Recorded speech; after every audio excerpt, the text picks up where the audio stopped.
now we go from the left's big lie about fascism to its big lie about racism. Progressive Democrats typically blame racism on America and on the founding, but were the founders to blame for the elaborate system of slave plantations? Historian Alan Gelzo teaches at Gettysburg College and is the author of several award-winning books on the Civil War. If we speak of the founders as a whole, would it be accurate to say that they believed A, slavery is on a path of extinction, and B, that slavery is a regrettable thing, a bad thing? They were confident that slavery was going to disappear because it is a contradiction of our fundamental principles. Are you saying that there really wasn't a formal pro-slavery ideology at the time of the founding? There's no pro-slavery philosophy that works into the founding. The founders took specific measures to restrict slavery. They outlawed the slave trade. They prohibited slavery in the vast Northwest territories under the Northwest Ordinance. And they mounted such a strong critique of slavery that by the end of the founding era, slavery went from being a national to a regional institution. Then this happened. All over the world, the impact of this simple invention was felt almost immediately. Eli Whitney put together a few boards and rollers and gave the world a giant industry. Cotton was king.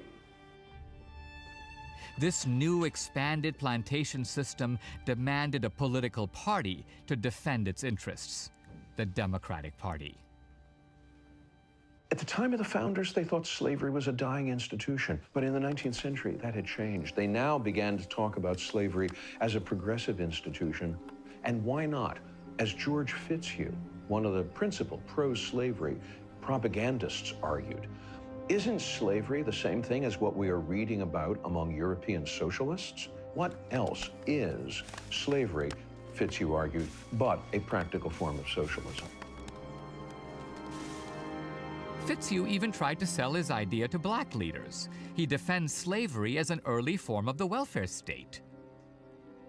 Fitzhugh argues that in slavery, unlike in capitalism, the slaves who cannot provide for themselves are looked after from cradle to grave. If you took the logic of that argument, the idea that the slave plantation is a kind of extended family, that from each according to his abilities to each according to his need, Marxian principle, that this was not only an excuse for enslaving black people, but there was nothing in the logic that prevented you from enslaving a white guy. Why not enslave white people, or at least reduce them to an economic status little better than that? Why not also extend slavery into the northern free states? Lincoln thought he discerned the hand of a plot here.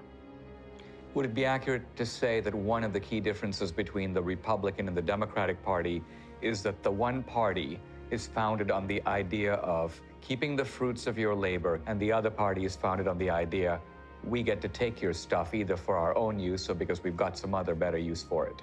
That became the credo of the Democratic Party. The great opponent of the Democratic plantation was Abraham Lincoln. In a phrase, Lincoln described the evil of slavery at its core. You toil and work and earn bread, and I'll eat it.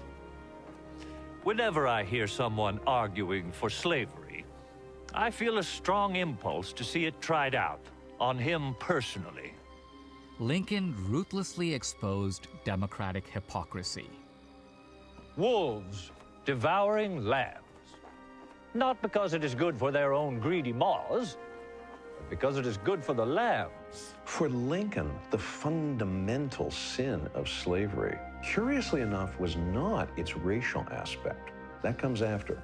The fundamental sin of slavery is theft, because it says, you work, you toil, I will take the proceeds of that. And Lincoln's great anxiety was to point out how Northern Democrats had conspired together with Southern Democrats to promote justifications of taking away the fruit of other people's labor. Gelso is exposing the progressive strategy of blaming slavery on the South. The Northern Democrats were in league with the Southern Democrats, making slavery the sin not of the South, nor of America, but of the Democratic Party. Northern Democrats were fully as complicit in this as Southern Democrats. The powerful New York Democrat Martin Van Buren applied the idea of rural plantations in the South to urban centers in the North. When new immigrants came to America, they were poor, insecure, desperate. Some came as indentured servants. Like the slave populations in the South, they were a vulnerable people.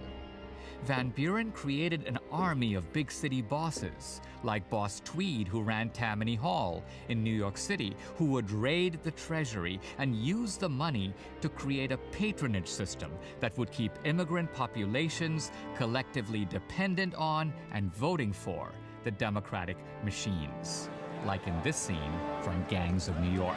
Here to take the chill off your soul on the way off your heart. Welcome to America, son. Your long, arduous journey is over. Go back to your own country. Move Tammany! America for... So before the Civil War, the Democrats' majority status depended upon rural plantations in the South and urban plantations in the North. Lincoln warned that the goal of the Democratic Party was to turn all of America into a plantation. To stop Lincoln, the Democrats went to war.